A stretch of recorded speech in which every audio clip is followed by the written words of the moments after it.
규제를 하고 정책을 만든다라는 대충 무슨 말인지는 알겠는데 구체적으로 이게 어떤 단계를 거치는 거예요? 그냥 국회에서 땅땅땅해서 만들어지는 거예요? 아니면 어떤 식으로 만들어지는 거예요?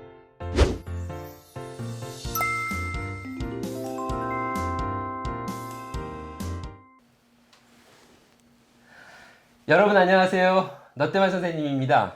오늘은 성균관대학교 경제학과에 재직 중이신 박민수 교수님 모셨습니다. 교수님 안녕하세요. 네, 안녕하세요. 교수님 바쁘신데 이렇게 와주셔서 고맙습니다. 아닙니다. 부르시면 언제든지 와야죠. 고맙습니다. 교수님 먼저 소개 좀 부탁드리겠습니다. 네, 저는 성균관대학교 경제학과 교수로 재직 중인 박민수라고 합니다. 경제학과 하니까 좀 일단 어려워 보여요. 저는 이제 예전에 신문방송학과 그리고 이제 지금 미디어컴과에 있다 보니까 우리 친구들이 딱 들으면 아는데 교수님 경제학과는 뭐 하는 거예요? 네, 경제학과도 딱 들으면 경제. 생각나는 것들이 있습니다. 뭐 경제. 예를 들면 물가, 경제 성장, 아, 그다음에 뭐 주식, 그다음에 임금, 뭐 그런 거 있잖아요. 뭐 그다음에 기업 활동 이런 거. 그런 한 경제에서 나타나는 경제적 현상, 모든 현상을 다루는 학문 이렇게 생각하시면 됩니다. 돈에 대한 거라고 생각하면 되나요? 돈에 대한 거를 많이 다루긴 하는데요. 네. 사실 돈을 벌게 해주는 학문은 아닙니다. 아니에요? 잠깐만 이게 헷갈리네. 돈을 어떻게 잘 버느냐 하는 거를 다루는 거는 주로 경영학에서 하고요. 경영학은 돈을 잘 버는 거에 관한 거. 네. 그럼 경제학은? 경제학은 사회 현상을 연구하는 학문. 사회 현상. 경제 활동에 관련된 사회 현상을 연구한다. 이렇게 경제 생각하시면 활동. 됩니다. 네. 그럼 혹시 고용, 취업 이런 것도 들어가겠죠? 그렇죠. 네, 들어가고요. 요즘 그 얘기가 많이 나오는 것 같아요. 금리 얘기를 많이 하는 것 같아요. 금리가 네네네네. 올라가네, 뭐 이런 것도 다 그쪽이고. 네, 네, 네. 그럼 당연히 물가도 거기 들어가겠네요. 네네. 그러니까 인플레이션, 디플레이션이라는 거. 맞습니다. 네. 뭔가 좀 이렇게 커 보여요. 네, 굉장히 큰 한 나라의 문제, 뭐 아까 말씀하신 물가, 환율, 고용 이런 문제를 다루기도 하고요. 예. 제가 전공하는 이제 미시경제학 분야 같은 경우는 훨씬 더 작은 문제를 다루기도 합니다. 뭐 예를 들면 요즘에는 교육, 그다음에 범죄, 뭐 환경, 그다음에 뭐 문화 이런 것도 다 경제학 분야에서 다루거든요. 교수님께서 그러면 두 가지를 말씀하셨네요. 거시경제, 뭔가 큰 거, 미시경제. 그러면 경제학 분야에서도 그렇게 나눕니까? 보통? 맞습니다. 네. 크게는 거시경제학, 미시경제학 이렇게 나눠집니다. 그리고 교수님께서는 미시경제학을 공부한다. 네. 자, 그럼 구체적으로 교수님께서 하시는 연구 분야는 구체적으로 뭔가요? 네, 제가 하는 분야는 산업조직론이라고 이제 부르는 분야인데요. 제가 하는 걸 중심으로 말씀드리면 이제 크게 세 가지입니다. 하나는 기업들이 어떻게 전략을 짜고 소비자들이 어떻게 행동하는지를 연구하는 게 이제 한 분야고요. 그다음에 이제 두 번째는 기업들이 이제 경쟁을 하는데 시장에서 어떻게 경쟁을 하는지, 올바르게 경쟁을 하는지 이런 것들에 관한 정책을 연구하고요. 그다음에 이제 세 번째는 정부가 산업에 대해서 여러 가지 이제 규제나 정책들을 합니다. 그 정책들을 어떤 정책이 올바른 정책인지, 어떤 정책은 하지 말아야 되는 정책인지 이런 것들을 연구하는 거죠. 세 가지를 말씀해 주셨는데 1번 기업의 전략, 소비자 이거는 경영학이랑 조금 일치하는 게 좀 있는 것 같아요. 맞습니다. 네, 그 부분이 경영학이랑 겹치는 부분이고요. 경영학에서도 이제 그 부분을 연구하고 경제학에서 그 부분을 연구합니다. 그래서 요즘에는 경제학을 공부하신 분이 경영학과 가서 가르치시기도 하고 경영학 공부하신 분이 경제학과 와서 가르치시기도 하고 그렇습니다. 네. 이쪽 분야도 그럼 그것도 융복합이라고 볼 수 있는 거예요? 융복합이라고 볼 수 있죠. 네. 그렇구나. 두 번째 경쟁, 뭐 규제, 정책. 아니 시장 경제에서 이런 게 필요한 건가요? 네, 그런 게 필요하죠. 왜냐하면 이 시장에서 이제 힘을 많이 가지고 있는 큰 기업들은 항상 어떤 생각이 어떤 욕구가 있냐면 내가 가격을 많이 올려서 돈을 많이 벌어야지. 그렇죠. 경쟁자가 나타나면 내가 뭔가 나쁜 행동을 해서 이 경쟁자를 시장에서 쫓아내야지. 그런 욕구를 항상 가지고 있단 말이죠. 그렇죠. 그래서 정부에서 그거를 큰 기업들, 힘을 가진 기업들이 그렇게 못하게 막아줘야 되는 제도를 만듭니다. 그게 이제 경쟁 정책이라고 하는 거거든요. 아, 그럼 교수님 이런 예가 맞나요? 카카오 또는 네이버가 카카오 헤어, 카카오 드라이버 뭐 이런 것들을 만들면은 우리 동네에 있는 소규모 업자들 또는 택시 운전을 하시는 분들이 실직을 하게 되고 또 경쟁이 좀 안 되는 거 아니에요. 그럼 이런 것들에 대해서 무언가를 하는 것이 교수님이 말씀하신 규제, 정책 이런 거라고 생각하시면 되는 거예요. 네, 그런 거랑 굉장히 관련이 깊고요. 그냥 일반적으로 이제 사람들이 생각하기에는 규모가 큰 기업들이 뭔가 항상 나쁜 일을 하고 규모가 작은 상대에 대해서 불리한 그런 거래를 한다고 생각하지만 사실은 잘 생각해 보면 네이버, 카카오, 그다음에 심지어는 뭐 구글 이런 큰 기업들이 소비자나 그다음에 그 플랫폼을 통해서 사업을 하고 있는 소규모 영세 사업자나 한테 도움이 되는 측면도 있거든요. 아, 그래서 연구가 필요하고 어떤 정책은 그런 좋은 경쟁을 좀 저해하는 정책들이 있고 어떤 정책들은 경쟁을 활성화시키는 정책들도 있고 그렇습니다. 지금 말씀하신 그 예가 우리 롯데말 친구들이 이해하기가 편할 것 같아요. 자, 플랫폼, 예를 들면은 네이버라든지 카카오라든지.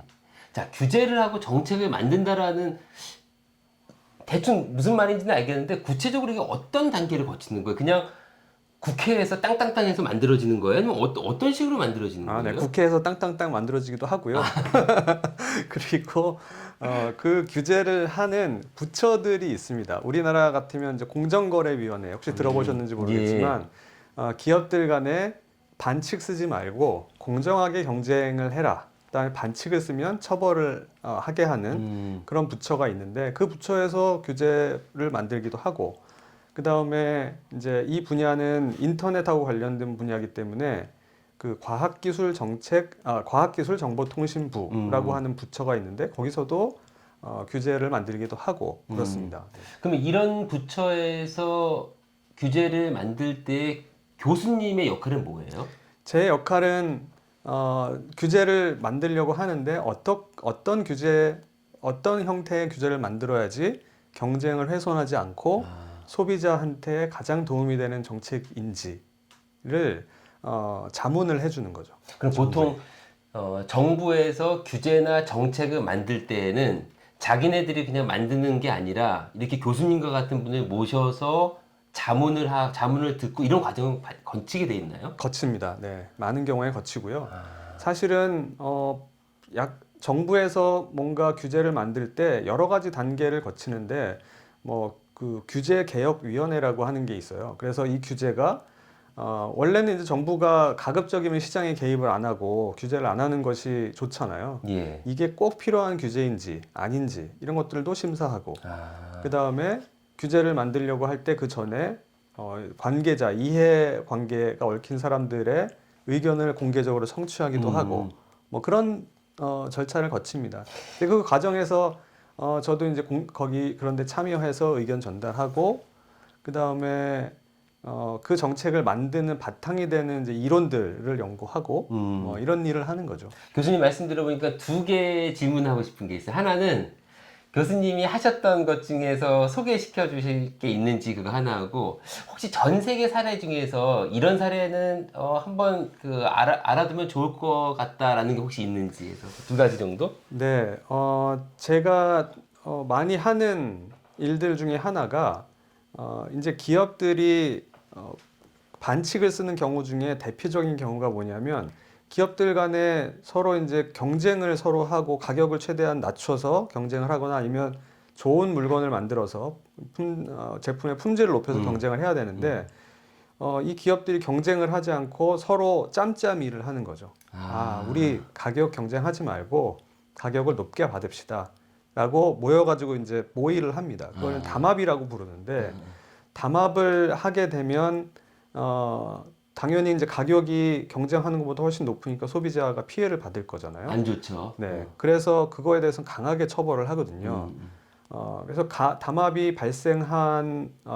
존재했다는 것을 정부가 이제 조사를 해서 찾아내게 되면 과징금도 매기고, 그다음에 심지어는 감옥에도 가고 이제 그럽니다. 뉴스에 가끔씩 과징금 매긴다는 게 이런 거군요. 그러면은 네. 그럼 과징금을 뭐 몇천억, 뭐 조 단위로 매기기도 하거든요. 근데 이제 그럴 때 기업들이 아닙니다. 우리는 담합을 안 했습니다. 우리 가격을 올리자고 모의는 했지만 실제로 가격을 안 올렸습니다. 라고 얘기할 때 실제로 가격을 올렸는지 안 올렸는지를 조사한다든가. 그 다음에 이제 담합으로 처벌을 받고 나면은 또 어떤 일이 있냐면 그 물건을 비싸게 주고 산 기업이나 개인들이 있을 거 아니에요. 그러면은 우리가 너네들 담합해서 가격을 비싸게 줬으니까 우리가 손해 봤으니까 손해배상을 해라. 그런 식으로. 라고 합니다. 그러면 이제 그 단계에서 법원에서 그러면은 손해배상을 얼마 해? 이렇게 얘기를 해야 되는데 법원에서 그거 계산할 수가 없잖아요. 그러니까 그런 걸 계산을 하는 것도 하기도 하고요. 네. 해외는 어때요?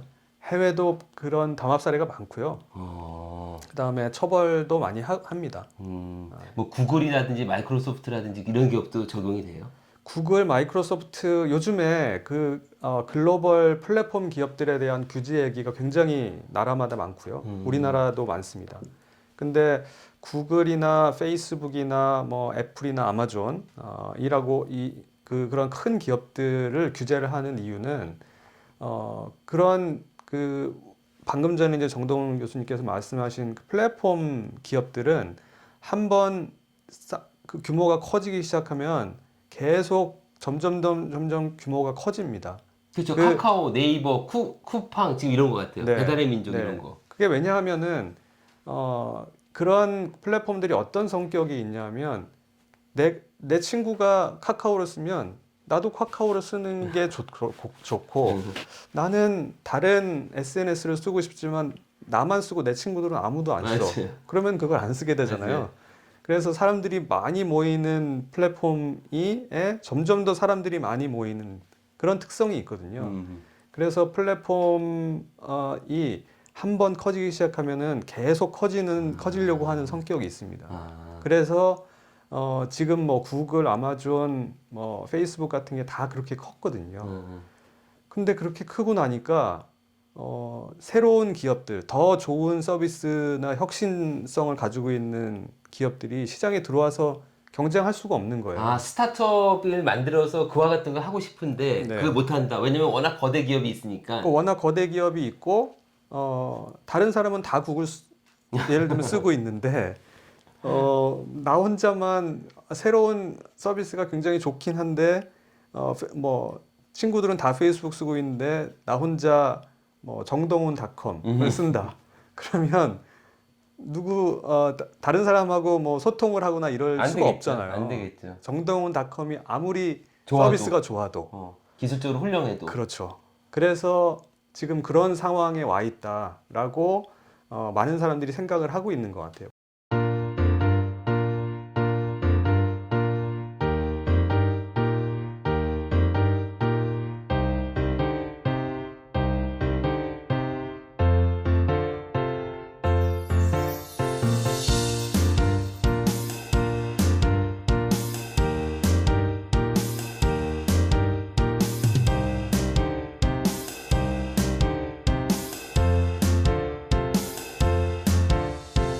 영상이 유익하셨다면 구독, 좋아요, 댓글과 알림 설정까지 부탁해요.